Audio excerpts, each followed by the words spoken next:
Olá pessoal, espero que estejam todos bem. O nosso grupo é o 2 e o nosso tema específico é a uberização do trabalho. Estes são os integrantes do grupo. E para a abertura desse tema, nós achamos de grande importância trazer documentos que comprovem que a alimentação é sim uma necessidade básica de qualquer ser humano e por isso tem grande importância. É um direito social garantido e é dever do Estado a responsabilidade de criar serviços e políticas públicas para o seu acesso. Trouxemos também a segurança alimentar e nutricional, porque acreditamos que ela deve ser consolidada antes de iniciarmos uma discussão sobre insegurança alimentar. Tomamos como base a nossa Lei Orgânica de Segurança Alimentar e Nutricional e, a partir dela, o indivíduo só tem segurança alimentar e nutricional quando esses 5 tópicos são atendidos de forma plena.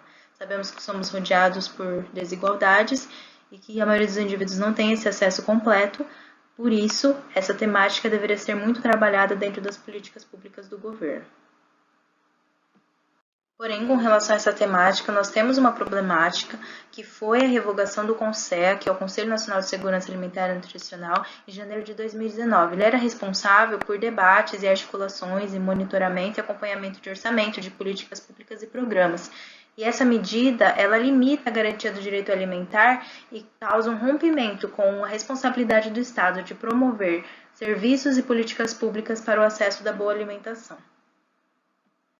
Consolidando a importância do CONSEA, várias organizações se manifestaram contra essa medida. Uma delas é a Organização das Nações Unidas para a Alimentação e Agricultura e seu representante é Rafael Zavala, que destacou que o CONSEA teve papel essencial nas políticas de combate à fome promovidas pelo Brasil nos últimos 15 anos e poderia auxiliar também no enfrentamento da obesidade. Então, presidente do CONSEA, Elisabetta Ricini, citou e frisou a relação de custo-benefício, que é uma das melhores possíveis, que é um trabalho voluntário com conhecimento qualificado e que vem das bases e mostra a diversidade de realidades, e também traz propostas concretas de aprimoramento de políticas públicas. Além disso, o Conselho expressava a diversidade da sociedade brasileira. No Brasil, a desnutrição alcançou até 5,2 milhões de brasileiros no triênio de 2015 a 2017. Fazendo um recorte de São Paulo, houveram muitas mortes por desnutrição entre 2010 e 2017, sendo que esse índice é bem observado principalmente nas periferias. Nesse contexto, a gente se pergunta, a segurança alimentar e nutricional é para todos? Nessa pandemia, famílias e populações em contexto de vulnerabilidade social podem apresentar maior vulnerabilidade à Covid-19, por conta da desigualdade social presente, sobretudo entre as pessoas de baixa renda. Principalmente, a redução no poder de compra das famílias e a alta nos preços dos alimentos levaram a retrações importantes no consumo alimentar. Somado a isso, ambientes alimentares agressivos e repletos de alimentos ultraprocessados agravam a situação de insegurança alimentar entre os mais vulneráveis.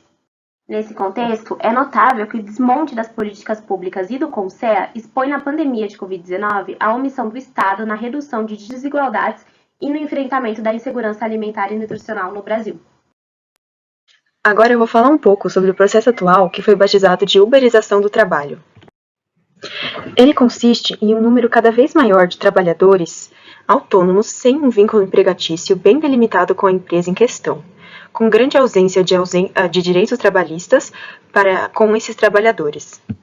Ao analisar a rotina desses entregadores, alguns pontos precisam ser ressaltados, como o fato de trabalharem de 14 a 16 horas por dia, dado que dependem do quanto trabalham para assegurarem um maior lucro diário.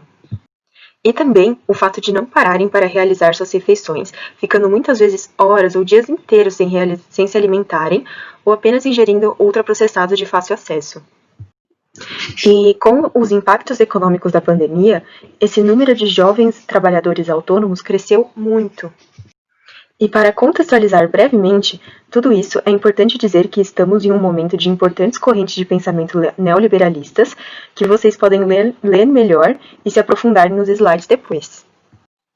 Mas, dando um panorama geral, algo que é muito comum de acontecer nos modelos neoliberalistas são as grandes empresas colocarem as suas indústrias em países mais pobres, visando a redução de custos.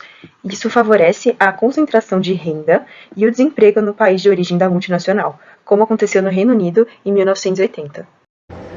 O quadro instaurado atualmente na sociedade brasileira com elevados índices de desemprego favorece o individualismo crescente, o aumento do subemprego, a precarização das condições de trabalho, proporcionando o entendimento coletivo de que, no momento, cada cidadão deverá atuar por conta própria para garantir seu sustento.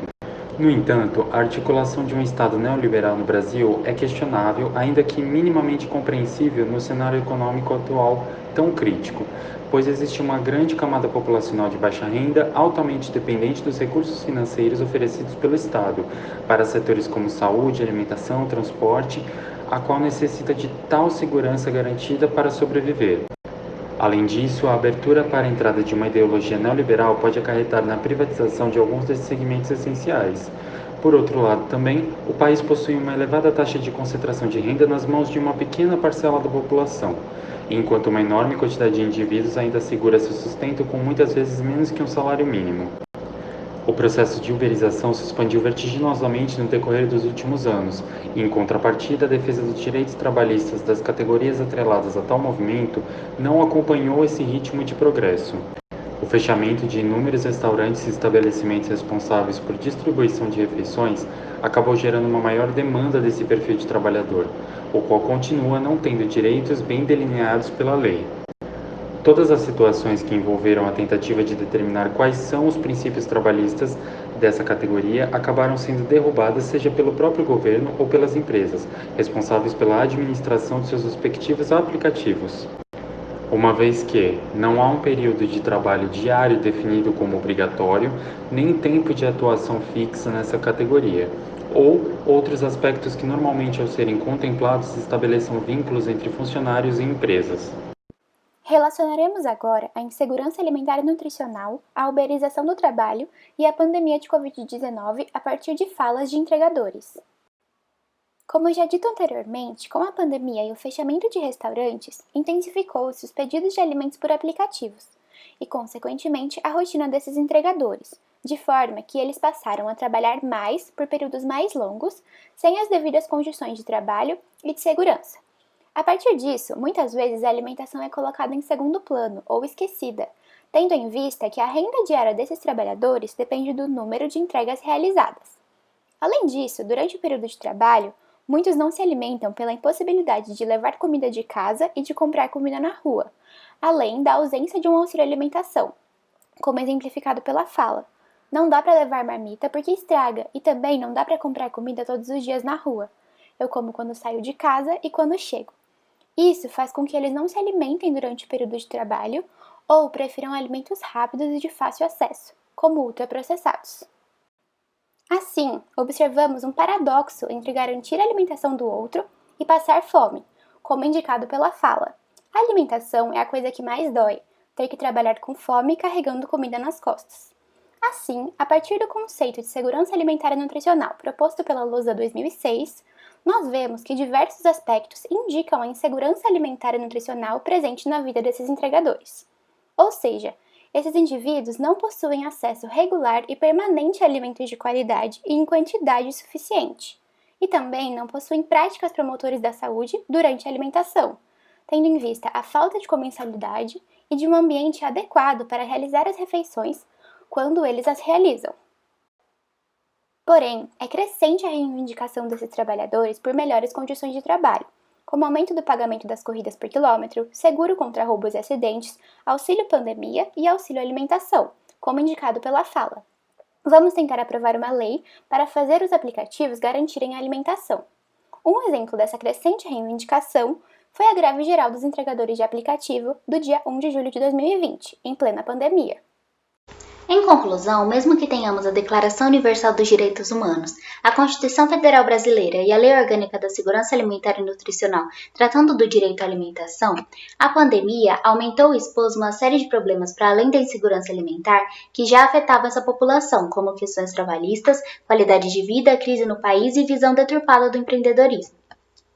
Visto que, tanto as empresas quanto o governo se abstêm, ferramentas de participação social seriam essenciais na resolução desse caso, como por exemplo o CONSEA se ele não tivesse sido extinto. Dessa forma, a manutenção de ferramentas que garantam a segurança alimentar e nutricional, por meio de, por exemplo, políticas públicas, é um tópico totalmente necessário na discussão, uma vez que esse trabalho tratou de apenas uma população em insegurança alimentar e nutricional, quando existem diversas outras que também foram afetadas pelo Covid, como indígenas e idosos.